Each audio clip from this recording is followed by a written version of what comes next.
How to check your Temu purchase history.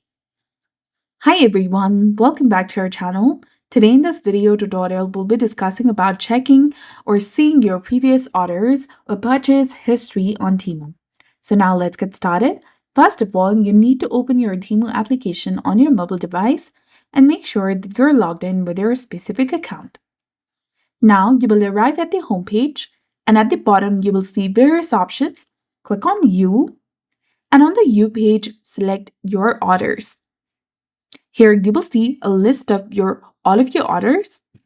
Click on Processing, that is between all orders and shipped, to view the items currently being shipped.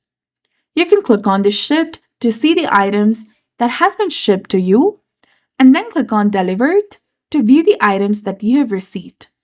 Click on Returns to check the items that you have returned to Temu. To find your purchase history, you can go to Delivered section. If you need to locate a specific item, you can use the self-service option to search for your order. And you can search using your phone number, email address, order ID, or payment information. Simply click on it and follow the instructions. And that's how you can easily check your Temu purchase history. So this was all about it. If you found this guide helpful, please like, share, and subscribe. Thanks for watching. See you in the next one.